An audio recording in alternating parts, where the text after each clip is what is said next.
whatever happens, when the world ends, I want you to know it's been a wild ride. Stevie, I love you, man. I love you too. Thanks for sharing that with me. You're welcome. I'm ready to go.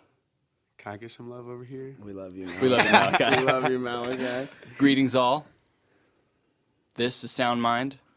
Stevie, Justin, with our guest, Malakai Areta. Did I say it right? Areta? Yep, perfect. Okay. I'm impressed. Yeah, thanks, man. I really appreciate it. Here we are. Here we are, finally. We're doing this. It's happening right now. Yes. Here to talk at you, with you, towards you. Yes, and if you guys don't remember, this is Malakai. He was unable to come in a couple of weeks ago, but we got him now, and we forgive you 100%. All transgressions. True brothers in Christ right here. You know? Thanks, man. So, Yeah. just for people who may not know who you are, what is it that you do? So I rap. I don't call it Christian rap because I don't like labels like that. I more see myself, and I actually got this from Lecrae from reading his book. This isn't original, but it's still how I feel. I make music, and I make music about me, authentic experiences and what I've been through. And because God is so prevalent in my life and Christ is so prevalent in my life, yes, that comes up like almost every time. Yeah. You know, so I see myself as less of a Christian rapper and more as a rapper who is Christian, or even better, a rapper who follows Christ. Yeah, I get that completely. Yeah. So, just for the sake of life and what's happening in this moment right now, when would you say it started? Like, if you could pinpoint a moment where it was like, okay, I'm going to do this, what was that moment? So, honestly, it started way, way back because my dad was always listening to rap and just different hip-hop artists and secular and non-secular. But when it really started, like when I started rapping myself, because we'd always like sing along with the songs it was all the way back when we had CDs in the car. Yeah. We'd sing along with the songs, whatever, you know. Gangsta's Paradise, Coolio, that was a go-to growing up. 1, 2, 3, 4. Get your body on the floor. Do you know that one? I don't. Maybe I do. That sounded kind of familiar. That was his next album after Gangsta's Paradise. Oh, yeah. I mean, that sounded kind of familiar, maybe. I don't know. I'd have been a kid, though. Yeah. But, I was like 15, 16 when that came out. Are you going for the deep cuts, Stevie? The what? The deep cuts? Or is that a pretty popular one? That was one of his. That was like the last I could be butchering this, but that was like his last major single before Coolio kind of fell off the map. Yeah, now he's on like cooking shows. You seen that? No. Dude, I need to look that up. He's a chef. He's a good chef. Wow. Dude, I'm going to check that Reality out. TV. Gotta make money somehow. Yeah. Pay the bills. Anyway, what were we saying? Yeah, and just kind of, so it was always kind of there. But when I really started like rapping was actually in the 6th grade. My boy Cam, if you're listening to this, I love you, dog.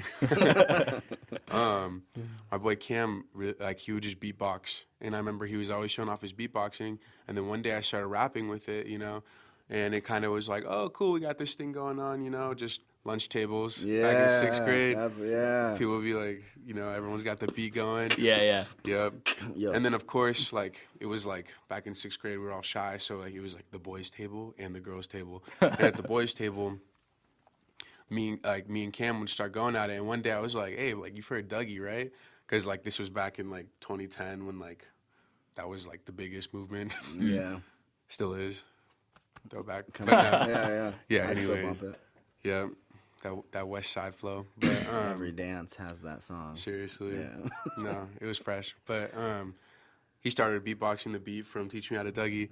And I knew the whole song, every single lyric, every little guy, not just the Teach Me How to Dougie. I knew everything. Yeah. So I started spitting it, and everyone started coming over and listening. And that was kind of this cool thing we had going on. But the moment that really changed it was when the girls came over to the boys' table. What? It was like automatic desegregation, breaking like the walls huge moment, down. breaking the walls right down. Yeah. And it was beautiful. and I liked the attention as a 6th grader. So Who wouldn't? You know? and it Did was you recognize that was a special thing happening when you were in 6th grade, or were you just like, oh, girls are kicking it over here? it was a little bit of both. I mean, after that, I would start doing a lot of performances at church. I would always rap Lecrae songs, and my sister would sing. You know, if we had whatever going on. I mean, anyone who grew up in the church knows you're going to end up performing something in front of a bunch of people. Yeah. Whether you sing, you dance. Whether you can't sing and can't dance, you're still going to sing and dance in front of everyone, It's accurate, yeah. depending on your parents. Yeah. So I kind of kept doing that. And then me and Cam just had our thing. You know, I actually think that's how we became, like, super close over the years. It was just, like, always having that, like, artistic expression to go to and share with each other. And we would do it at the park, we would do it at like football games, and there'd always be like a crowd coming around us, and they'd be like, oh, that's what's up.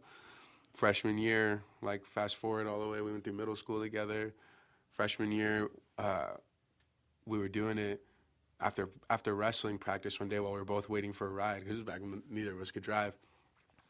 And this kid named Josh, Josh Borgia was his name. He actually committed suicide that same year. R.I.P. Josh. He was a good friend, but I remember he was sitting there waiting with us, and he was the most positive person like that I ever met. He was always in a good mood. Like, we were all shocked when it happened, and he was always so kind to everyone.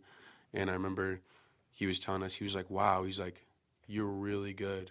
And I was like, oh, thanks, man, you know, because people usually give compliments. But he was like, no, seriously, man, like, you should try to record. Like, you should try to, like, make something out of this, you know? And I was like, the first time I really thought about it, like, because I wasn't even writing my own stuff. I would just rap songs that already existed that I memorized. Right. And, like, I really started thinking about it there. And I don't know, he was just so enthusiastic about it that it changed something in me, and it sparked something in me. So I started writing my own lyrics.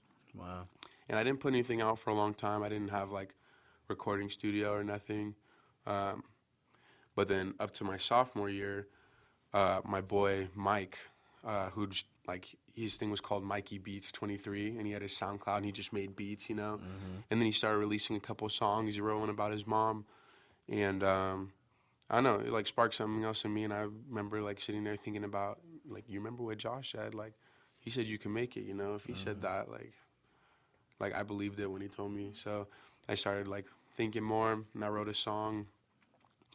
And I started writing more, and then me and Mike have been boys since way back in the day. Like, Mike used to come and beatbox sometimes with Cam. And then I told him, like, hey, man, like, can I make a song on one of these beats? Like, can we do something? And he was like, yeah, let's do it. And we made one song, and a bunch of our friends liked it the next day. We were at school, and all our friends were like, yo, guys, like, I see you, blah, blah. And then from there, we made a group together. It was called True Form Music or True Form Hip Hop. We kind of never decided. But it was just me and Mike. We put out a whole album my junior year. I used his studio to record, and he did all, like, the mixing and mastering, the producing, because I had no idea how to do that. I was just... So he had a little studio set up at his house? Yeah. And he had, like, a really nice mic, nice program. So, like, pretty professional for just a 16-year-old. Yeah. You know? I was impressed, and I would show up and throw my lyrics on, add my artistic advice. Back then, I didn't know how to write hooks. Like, I couldn't find, like, a catchy tune. I didn't know anything about mixing and mastering and recording, none of it. I literally just knew bars. That's all I knew was bars. So that's kind of, like, how it worked, and then, like, slowly developed a lot of skills of, like, more artistic and, like, more, like, completing songs, and I had more to offer every time. Kind of got weird with me and Mike at one point, though. And we ended up, I'm not going to get into all of it, but we ended up splitting up as a group, and I was on my own for a while.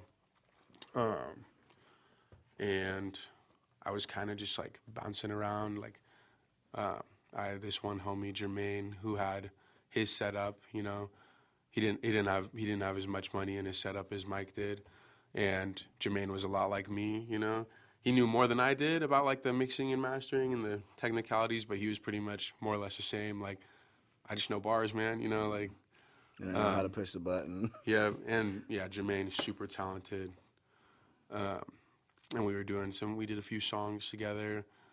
And then as far as when I showed up here with Stevie, it's because Josh Knott was hitting me up, and we were always friends up at Ferris. And he was telling me, oh, yeah, like, come check it out. There's this guy, Stevie D. I told him about you. And he slid me the number. And then I called you one day because I had, like, a like a remix of Where's the Love for Black Eyed Peas. And I wanted to, like, I actually, like, remixed it to apply to the Florida shooting and, like, current world affairs with, like, the division in our country with Trump and all that stuff, you know. And I wanted to bring in a lot of artists, you know, diverse artists, you know, from all over town, different ages, different ethnicities, religions. Gotcha. Yeah, and it was really cool. And, like, I remember, like, thinking, I want this to be, like, really professional. So I came to Stevie with that. And then after that was all said and done, we started talking about, like, other music, you know. And I guess, yeah, that's how I ended up here. Yeah. Now I'm part of the team. Yeah. Skytree Studio. That's right. You already know what it is. Yeah, that's awesome. Yeah, Josh Knott, he started doing sound here at the church, and just had an ear for it. So I started showing him some stuff, and then he started coming in the studio. And his good friend Frank Sinclair, who will be on our podcast. I'm thinking like, oh no, it's already set. I haven't told you yet though. Oh, cool. But May the 10th. Sweet. We're having Frank. And so he came in here and did a project, and Josh was digging the studio piece. But that was when he first was like, oh man, you got to check out my boy Malakai. I'm like, have him reach out. Yeah. Dope. I think it took a while. It was like 6 months later or something. Yeah, it took a long time. Yeah. But yeah, that's awesome, man. That's cool. You know, I feel like you're doing something that you're supposed to be doing when you start doing it, and the doors just start opening for you. Like all of a sudden, some friend, he's like, "Oh man, I got a workstation at home with a MIDI controller, and I'm making beats and a microphone. Yeah. Let's put in work." Yeah. Or you're like, your friend just beatboxes and actually keeps time. Well, that blesses me, man. I remember back in the day. That's kind of how it started with us. Like somebody beatboxing, we'd be in a circle, like, and just going off, and we'd take turns. And those are some of my favorite memories. Like even of me falling in love with. I mean, I was in love with hip hop already, but like actually rapping. Yeah. Some cool stuff. There's that one friend who like can't stay on the beat. They're over here like. Yeah. Yeah. You're like, nope, not you, man. Don't clap. Don't clap. I think there's a certain degree of you either have to listen to a lot of music intentionally, like processing how a beat works, or you have to know something about music. Yeah. You don't have to know a ton about music theory, I don't think, but unless you know like what, or at least can feel like what makes a beat satisfying. You can feel a 4/4. Yeah. And that's interesting, because you can learn it. I've seen people who have no rhythm learn rhythm, but then there's some people that just, they just have it.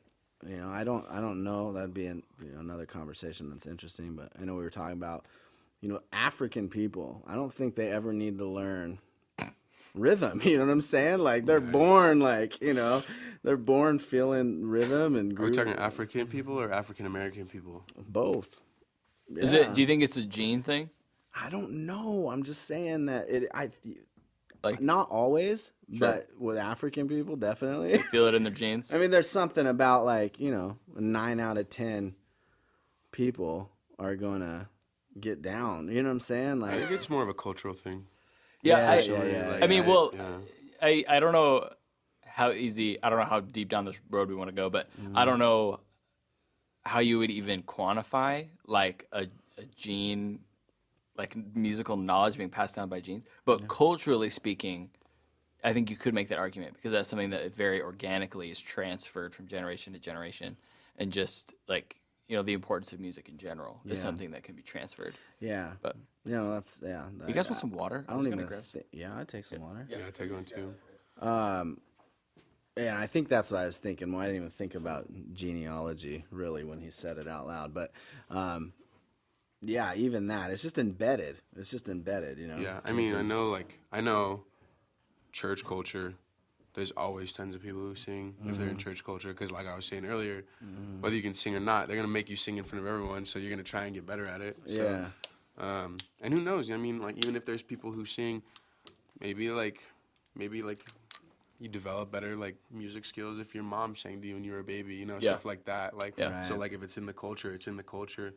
Right. I know Samoan people are like, everyone can sing, and we all end up growing up singing in church because like Samoan culture is typically very religious. Yeah. And we always, almost everyone can sing, and if they're not, it's like the really good singers, they get up and grab the mic, and then everyone else is pretty much okay, but still good, and they just sing along. Yeah. When you say really religious, do you mean purely in terms of Christianity, or do you mean like just in general, they have like a very religious mindset? Like, what do you mean by that? Yeah. So, very, very Christian mindset. There's a pretty large Mormon population. Oh. I didn't know that. and I don't know as much about this one, but I'm pretty sure on like the island itself, there's a decent Catholic influence there. Sure. Just for lack of knowledge, I can't speak a whole lot about it. I have met some Jewish Samoans, which I had never met until this year, and they're from Hawaii. So Interesting. I don't know if that's like more of a Hawaii thing, but Yeah.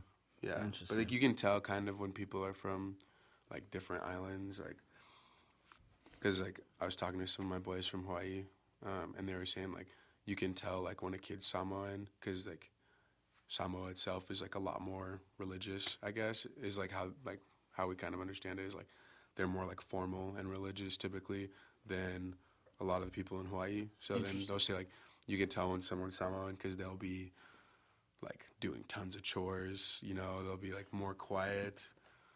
They'll be doing stuff like mowing the lawn with a machete. That sounds pretty awesome, I'm not going to lie. It's just like the way, you know. Yeah. But, you know. Yeah, it's interesting. Just to go back on kind of where we were at with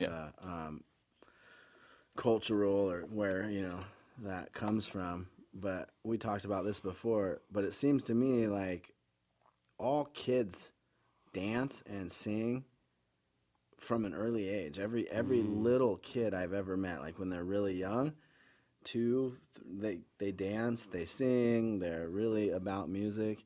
And so you know that it's in the heart, I think, of every person from the get-go. I think some of it's just like how it's nurtured along the way. I think that's true, because you're right. Like I think about like little kids, like, and then kind of like depending on the culture, like does it get like, do they like push it to grow, or do they kind of just, you know, like socially? Yeah, my babies, man, at 6 months old, I'll be listening, turn on the beat, and 6 months old, like on time. Yeah, you feel it. And I'm like, ooh, and especially like when they give you the dirty diaper look, you know that. And you're like, oh, you feeling that, son? No, my God, it's dirty diaper. Yeah. Nice. Well, it's a little inside look into me jamming out with my babies. Hey, yo, babies. I do jam out to my babies. And then the toddlers and my older kids will all be dance battling and stuff. It's really fun. It's dope. Yeah. They break down, sir. Yeah, they attempt to. You know, they definitely break stuff when they dance, so. So you're working on a new project. Do you want to go into that a little bit? Yeah, so with this new project, I've shared some with Stevie. But, super excited about it, man. Yeah, so basically, I'll rewind a little bit. The past month or two has been the hardest in my entire life that I've ever gone through. And I've been through stuff, you know. Yeah. I've been through loss. I've lost family members. I've lost friends for different reasons. I even went through the loss of my dad for a while. But the past 2 months has been even darker, you know. And I'm not going to get into the details, not today, but very, very dark, very sad time, very lonely feeling. I guess and it's kind of a like reoccurring thing in my life where I lose sight of God and I shove something else there, something that's more tangible, you know. And that's kind of a problem I've always had, you know. I've always struggled with this voice in the back of my head telling me, you're not good enough, they're better than you, you're worthless, you know, that kind of deal. Yeah. Just insecurity, you know, it's always been my biggest battle. Growing up, I filled the insecurity with, I never filled it with things that didn't look good, you know. Some people turn to drinking, some people turn to pills, you know, whatever it is. Yeah. And like when that happens, people will like be like, okay, you gotta stop. There's like rehab for that, and like you're losing weight. It's physically unhealthy. It doesn't look good, you know. It's obvious to people Yeah. on the outside that something's wrong. Yeah, but for me, I kind of filled it with things that were viewed as good. You know, in the beginning, it was sports. I was all about my sports. I trained my butt off, you know, and I put my entire identity into sports. It was where I felt like the playing field was even, as far as, honestly, in a lot of ways, as far as being like one of the few students of color around my school, you know, where I always felt different, you know, where I always didn't understand like the way they thought. I didn't understand what their money was like. I was like on the football field, like finally, like we're even now. Like the playing field is level, and I can do something for myself here. And in all honesty, sports became an idol for me. It became something that I put above God and above anything. And I mean, I don't even need to say more about that. It's obviously that's not going to work out, you know. Went through injuries that really took away all that. I had a super bad foot injury, and a really bad shoulder injury. That stuff kind of had to fade away, you know, and it was hard for a long time, but I accepted it, you know. I went through that, and I was with God, and I was with God for a while, but it didn't take me long to slowly forget and put something back in the way, you know. So, and of course, like, no, it doesn't look bad. People are saying, oh, he works hard, he's an athlete, you know, he's doing what he needs to. After that, it became leadership. I became involved with the leadership class in my school for 2 years. I was in National Honor Society.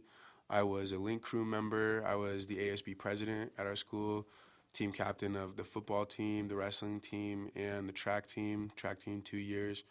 Was on the news constantly. All this stuff that, like, again, was seen as good. It's like, oh, he's being a leader in his community. I was organizing fundraisers. And while I will say a lot of it was good, you know, I'd say probably like the serving was the things that really made me happy in it, and that was good.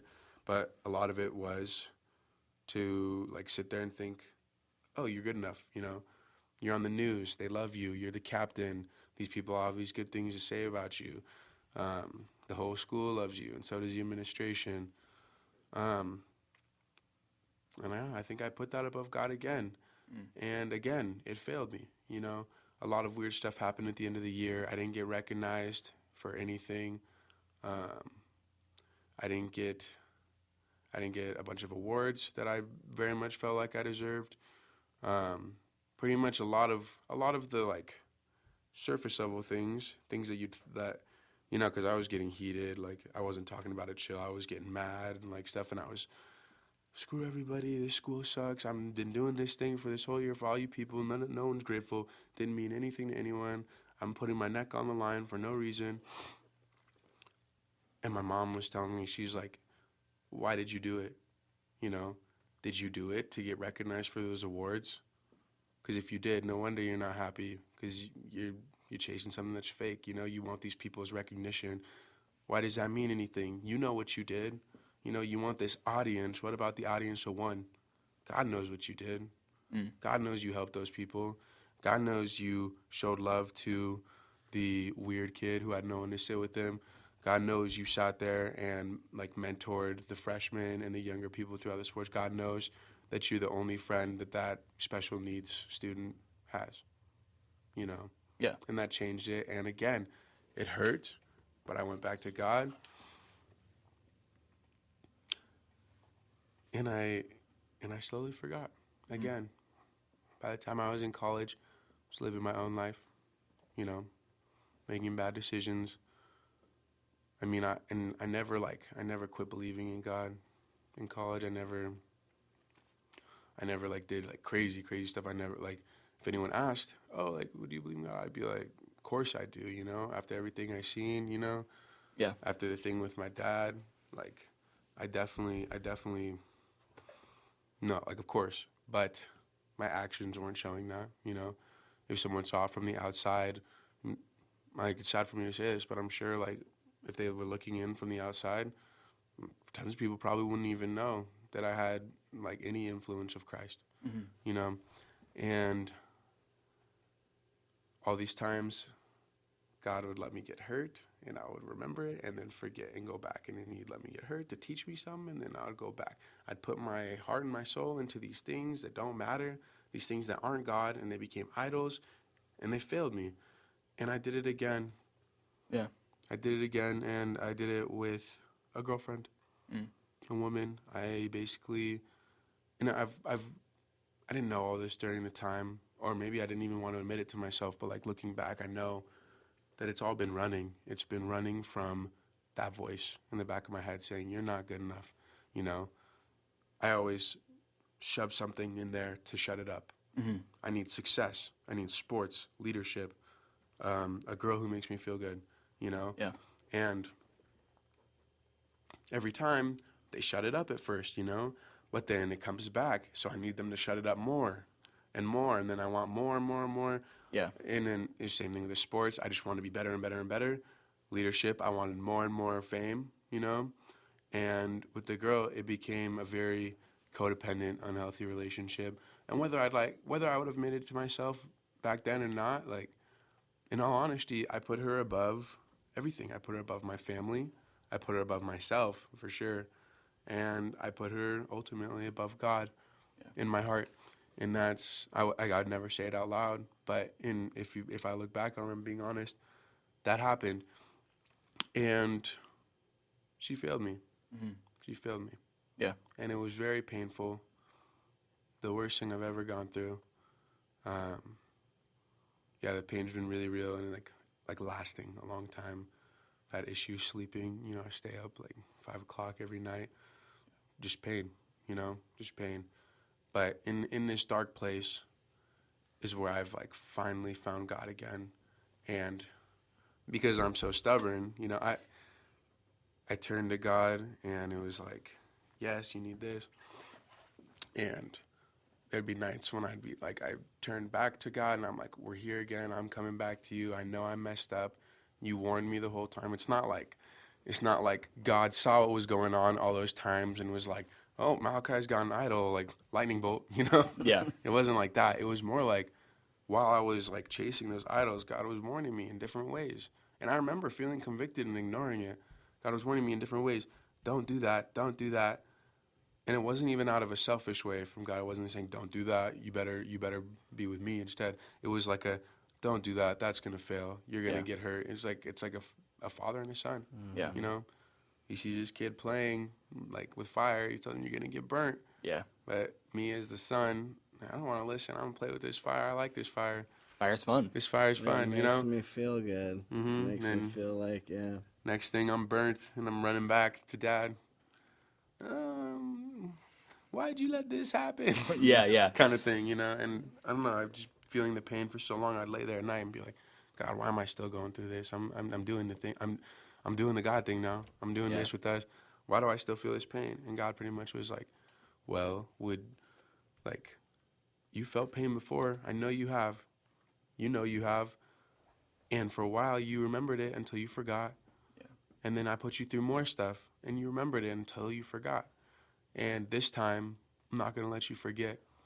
I'm really not going to let you forget. I tried to warn you. I didn't want it to have to come to this. And it was all true. And, God said, you're not going to forget this time. It's like the story of humanity, you know? Like if you're reading through the Old Testament, it's like Oh, the Israelites constantly just going through that. it's the same story. And it's everybody has like this void, and we just try to fill it with stuff, you know? Yep, We it try all to fill it. fails. Yeah. Yeah, I feel like it's like, I feel like God, he offers the truth of the statement, I love you, you're enough. All that you need is in me. And then we go on this journey trying, not maybe our goal isn't to prove him wrong, but we go on this journey trying to get what he says other ways, only for every situation to prove him right. Yeah. Yeah. Right? Like we're running back. I should have just listened to you the first time. I know, Yeah. but I'm here. But you can come back again every time. Yeah. Or you can think, oh, he's building another golden calf out of some different material other than gold. I don't The know whole if that's humanity possible. thing. Yeah. The whole humanity thing. Yeah. It really humbled me because, like, my whole life and the people in my youth group could definitely, like, confirm that this always happened. Anytime we'd learn about, like, Adam and Eve, I'd be like, I'll be honest, guys, I wouldn't take the apple. It's like the definition of you had one job. Yeah, yeah. You can do anything in the world, just don't touch that apple, is what God said, and they did it. And I'm sitting here saying, I wouldn't have touched it. That was, like, always my thing. I'd have been like, why do we have to pay for that? Yeah. Because I'm like, low-key, if you weigh it out, apple doesn't seem that great. You got the whole rest of the world. Exactly. I feel like I wouldn't do it. Yeah, But, Lord, you should have made me Adam, then this whole thing wouldn't have happened. Pretty much is like the kind of mindset going through middle school and high school, Malakai's brain. But through this experience, I realized, no, I would have taken the apple because in my life I did. Yeah. Multiple We all do. times. Yeah. Multiple times. Yeah, we all do. The apple looks good. Yeah. It looks good. God's telling you it ain't good, but it looks good, and it looks like it's going to taste good. Yeah. So I reached out every time and put, not only I grabbed the apple, but I put my whole life into this apple, you know? I put my worth, my own being into this apple. This is what's going to make everything okay. This is my purpose, is for this apple. And the apple rots, you know? Yeah. It doesn't, it's the problem, and that kind of gets to where this project is going. I was actually, so during one of these late nights, like sleep insomnia pretty much, melatonin and all that wouldn't work, but during one of these late nights, I'd throw on my beats and just walk, you know, listen to worship music, try to get in the right mindset. Because at this point, I'm so broken. I'm like, I've got nowhere to be but in God's hands, you know. God let it get so dark. God had to let the room get dark, very dark, for me to finally look at the light that had been shining on me, you know. So I was stubborn. God didn't want it to go that far, but I had to because I wouldn't listen, you know. But I started listening, you know, and I'm trying to be on the right track, but I'm still in a lot of pain, you know, even today. Like, I'm not over it yet. I'm getting there, you know. I'm trying, but I'm not there yet. But I walk around a lot, and I started listening to. I just looked up sermon, because I didn't know until I was on Spotify. I just looked up sermon, and the first thing that popped up was this like series by Chip Ingram, and it was called Real Love. And I was like, wow, because I just went through this huge, horrible breakup that I'm still thinking about, and I feel like my life is ruined. I can't even focus on anything. I'm living and suffering every day over love. Yeah. So, okay, I'll check this out. It was the first thing that popped up. And the very first sermon in the series was called The 4 Kinds of Love. And Chip Ingram, obviously, he's an amazing speaker, amazing pastor. He's kind of like talking about blah, blah, blah, like think back to times like when you had love, you know. Of course, I was thinking about the most present one, you know, love with my ex-girlfriend. And he started talking about how in English there's the word love. There's only one word for the word love. It's love. Yeah. And he said it's weird because you can say, I love my mother, and think about like your love that you'd have for your own mother, but you can also say, I love pizza. And it's like, how are those the same word in our language? They mean drastically different things. And he talked about Old Greek, how they have like a bunch of different words. They have like 4 different words. There's the 4 different kinds of love. There's brotherly love, family love, sexual love, you know, passionate love. And I forget all the names, all the Greek names for them. Yeah. But the one that really matters is called Agape. And that's like God's love, God's unconditional love, the love that you can never get more of and you can never get less of. And how you're not just loved like for who you are. You're loved for whose you are. You're loved by God because you are, you know? And I'm sitting there. This was before I even told my parents about everything that was going down, you know, because I didn't want it to hurt them. So I kept it to myself. I'm completely alone in life. My girl that I put here as a God, she was my golden calf, failed. I couldn't go to my family. I hated myself. I was in pain. But God was still there with me. And like in that place when there was nothing else to distract me, I truly believed that I had agape. I had God's love because I could still feel it, you know? Whereas when I had other stuff in the way, I tended to not really notice, you know? Yeah. Because I know I had God's love the whole time, but I kind of, I don't need that, you know? But like being in this dark place when I truly had nothing, rock bottom, where honestly, because of the actions that I chose, you know, I put myself there. And if it comes down to what I deserved to die there, you know? Yeah. But because of agape and because of what Christ did for us, I got to come back, you know? And I don't think of it as me coming back. I think of it as I died and God's brought me back new. I'm made new. That's a victory. That's a blessing, you know?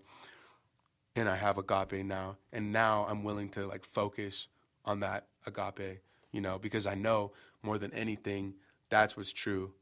I mean, I know there's going to be hard times in my life again. Like that's a given, you know. I really don't think there'll be a harder time because I'm never going to fill the space where I'm never going to fill the space with anything but God. So I know I'll never get let down this hard again. I mean, because in all honesty, that's why it was the worst thing in my life because of how high I pushed my relationship with my girlfriend. I mean, it feels more like a divorce than because people say, oh, he's sad about his girlfriend, or like people are like, why is he acting crazy? Because there was some crazy nights, a lot of anger, and a lot of unhealthiness went into all this. I feel like it's like just your girlfriend, you know. People I've talked about it like would even say like, oh, like I lost my best friend, blah blah blah, like this and that happened, and I'd be like, guess what, me too, and this still hurt worse. Yeah. You know, and that's my fault because I put her so high up here above anything that like that's why that hurt so bad. I put her. All I know is I believe that I will never get hurt that bad again because I'm never going to put anything or anyone in that place. I'm only going to put God there, and I know that as long as God's there, it won't fail because God will never leave you or forsake you. And that idea of putting agape right up in that that pedestal is what I'm all about now, you know, and that goes into this project. I'm titling the project. I don't know if it's going to be like an album or like an EP yet. Me and Stevie are going to work out the details. Awesome. But I'm calling it Agape, you know, because that's what my life is about right now. That's what I learned in this season, and the songs that I'm putting into it, they're going to reflect this season, you know. And if I can think of one word to describe this whole season in my life, it would be agape. Maybe a close second would be learning the hard way. Yeah. But yeah. Agape has a nicer ring to it. Yeah, it's true. But Maybe learning the hard way is a track on the project. You never know. Well, I mean, I've already wrote some lyrics. A lot of them kind of reflect the idea of learning the hard way. But learning, you know, Yeah. keyword learning, Right. the hardest way. Yeah. But Yeah. so. Wow, that's deep, man. A lot of deep stuff. Yeah, I was reminded of something while you're talking, but it kind of left me. With my wife, I can relate to a lot of what you're saying. A lot of area in my relationship with my wife, even before she was my wife, she also got put in that place, and I felt okay with me because of her and the approval I got from her. So interesting enough. There was a time in my life where God, before we got married, that God drew a line and called me to make a choice, and I chose him in that moment. But interesting enough, within our first couple years of marriage, what happened to me happened while I was married.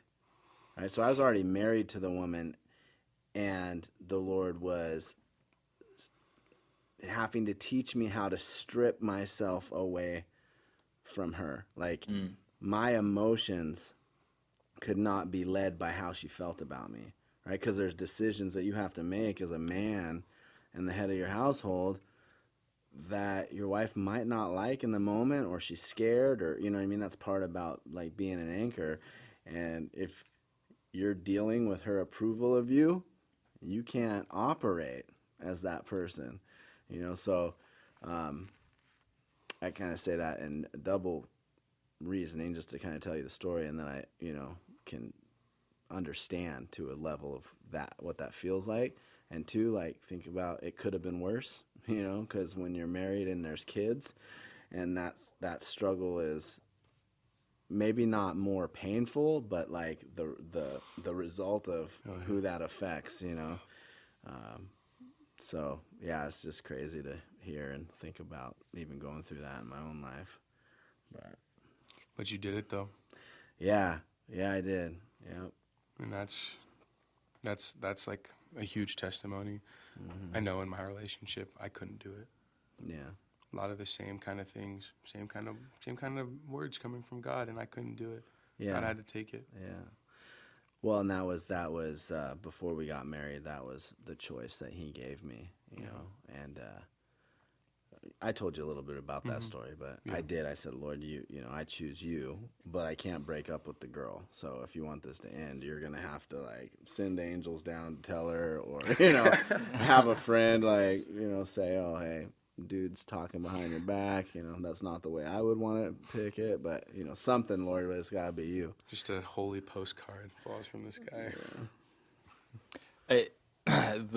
Well, first of all, have you guys read Chronicles of Narnia? No. I've seen the movie. Okay.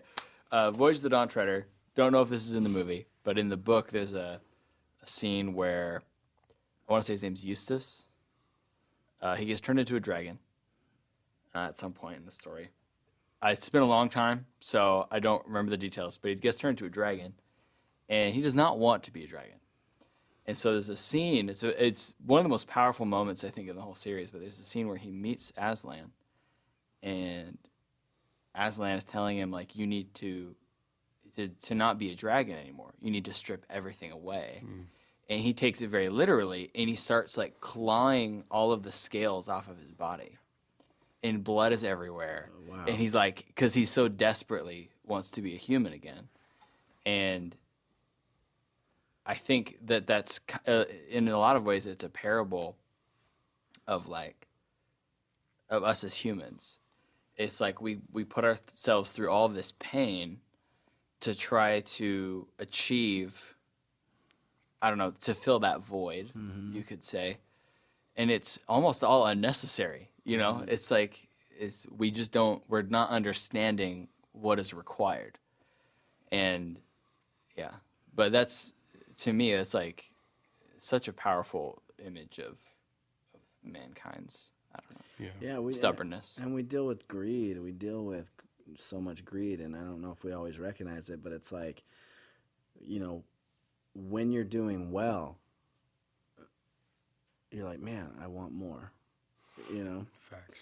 And so, like, I know for me, even listening to you talk, like, my relationship with God, that love, that agape, I mean, that's the thing that brought me, that's the thing that made me realize, like, oh my God, that's what turned God from a story in a book to a living, breathing being for me, right? That was what shifted it. When I felt that pure love, I was like, oh my God, this is not about a carpenter man from a book that, you know, it, like, whoa, you're here. This is real. You know, you're alive. But so agape is like, it's the most powerful thing I've ever felt in my life. Right. And I was a meth addict for years, crack cocaine, ecstasy, LSD, mushrooms. I mean, all of it, heavy. So that should say something. And I had some crazy nights with hallucinogenic drugs that were way beyond what I should have been taking. Well, not like you should have been taking any, but you know what I'm saying? Like, There's a limit to what you can I take. hit places that I didn't know I'd ever come back from, you Right. know? And still to this day, I can say that, like, the love of God's the most powerful thing I've ever felt. Yeah. But still in my life, it's been a reoccurring thing. Like, I hit these high points and I want more. And I don't see it that way in the moment, you know what I mean? Yeah. And then pretty soon, the more fails me, but I walked away from the thing that sustains me anyway. And then I got to come back to what actually gives me life and makes me feel okay, you know? And so I think for me, like in my life now, I've recognized that's going to be a continual process. Now, I don't have to keep on, you know, going after more, but it's kind of like you were saying, a father and a son. Like, I think my son and my children, and hopefully I give them a lot of wisdom and words and they bank on them, but they're going to continually in their life have situations come that they're going to have to choose to remember and decide to live out of that truth, right? For their whole life, you know? And so even if they do in one, it's like, it's these series of battles that we go through. And I think, you know, we got to continually remember, and that's the John 15 piece when it talks about abide in me, right? So when we step out of that abiding place of Christ, like, it's coming back, you know what I mean? Yeah. Coming back. And so I think it's important for us to recognize too, like, it's not something you're going to come back to and live in and never stray from unless you're adamant about remembering, you know, and watching your life. And, you know, because, I mean, the disciples, day and night with Jesus for 3 years, and they quickly forgot.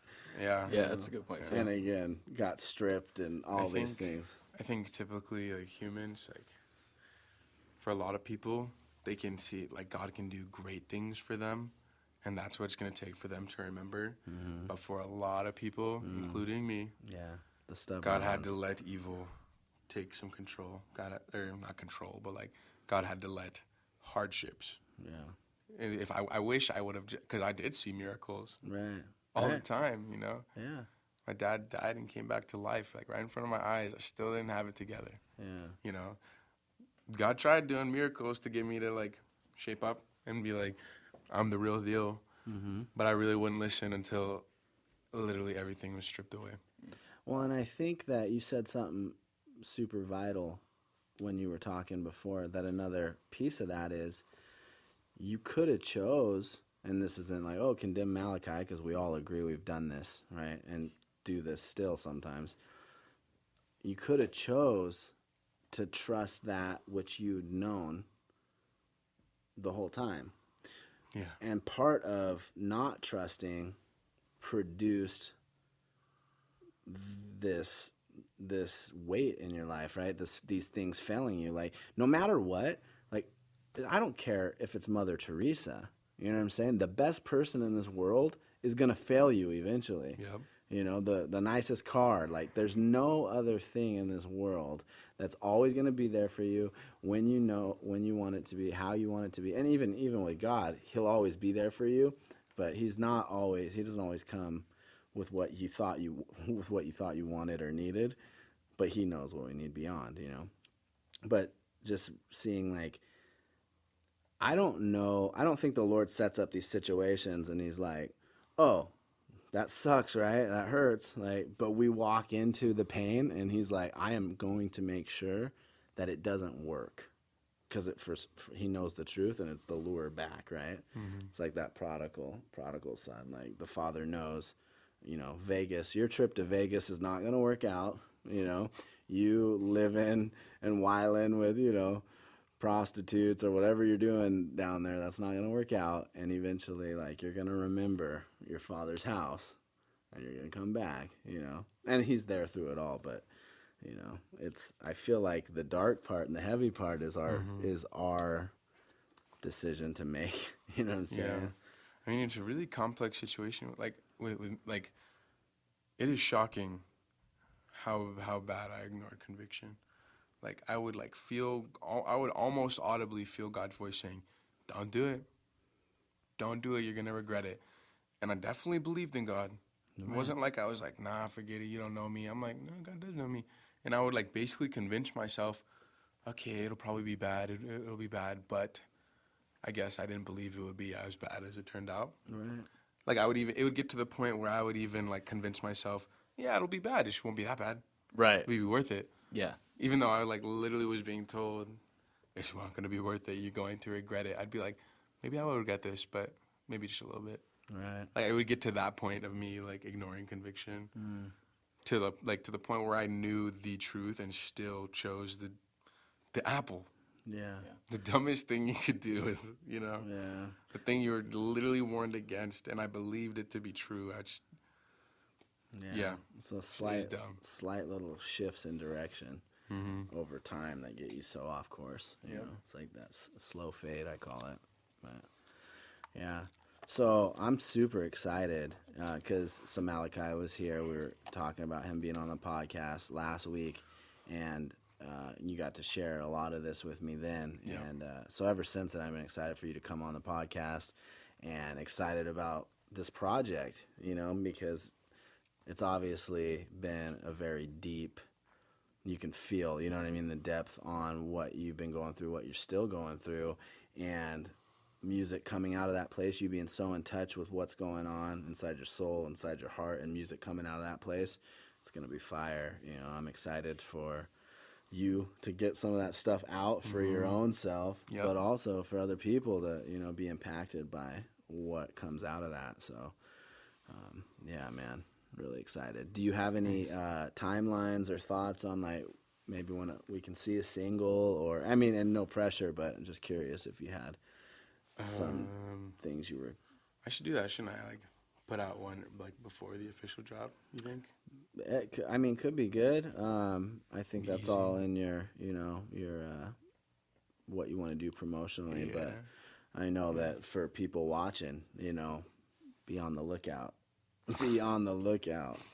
But yeah. Yeah, I think I'll do that. I think I'll throw one out there before. It really comes down to just time and money. Yeah. And people, because Right. I got my schedule, you got your schedule. Right. I'm definitely featuring a lot of people on this. Yeah. They got their schedule. Right. Yeah, time is just it's fun. That's why I've only put out one song this whole year, is because it takes music just takes a lot of time and money. Yeah. And college takes a lot of time and money. So it's like constant battle. Yeah. And it's like I'm trying my best to find the balance. And on top of that, like when I had a girlfriend, she got all the time. Right. And not even because of her, because of me. Yeah. Right. You know? Yeah. Because you're full time at Whitworth. Mm-hmm. Yeah. Yep. Shout out to Whitworth. Yeah. Litty witty is what we call it. Okay, so you want to throw out some of your social media stuff so people can find you? Look you up? Yeah. So I'm on IG, Malakai Areta 75. That's MALAKAI_ARETA with a 75 at the end. I got bars on there. You can peep those. Snapchat, I'm always giving out updates and stuff. That's MALACHI_ARETA. I got Facebook. It's just my name. If you want to slide through on Facebook and say something, that's cool. YouTube, I got all my songs on YouTube. It's Malakai Music, MALAKAI, and then music. Probably just search up my name. It's spelled two different ways. Either one, if you put ARETA, Areta at the end, some will pop up. It might be a new segment or music video. Am I missing anything? Oh yeah, Spotify and Apple Music and iTunes. I'm on there too. Again, MALAKAI_ARETA. Yeah. Yeah, I'm glad you said that because last time I went, I think I even posted your song. Oh really? I posted one of your songs on our Facebook page. Yeah. And I spelt your name like the regular way. And then Wait, which way is the regular way for you? the way you spell it for real in real life is Malachi, right?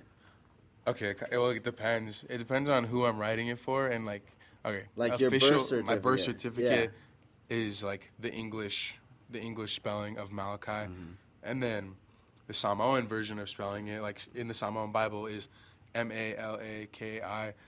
But that's like, I was getting sick of being called Malachi my whole life, so like, I kind of like That seems like a typically weird. if it's like typically if I'm writing my name for like white people, Yeah. I'll spell it the Samoan way, because it's weird, because like the English way is harder for like English speakers to read, whereas like that one's more like phonetically it makes more sense, I guess. Yeah. And they'll be like Malakai instead of, oh, is Malachi in class today? Malakai Areta, are you here? And I'm like, oh, yes, it's Malakai. You just butchered my name. Yeah, so I kind of like did them both. Yeah, so it is kind of confusing. Different things have different, like, but yeah. Awesome. All right. Well, we have to have you back, like when the project's closer to getting finished. Awesome. Yeah.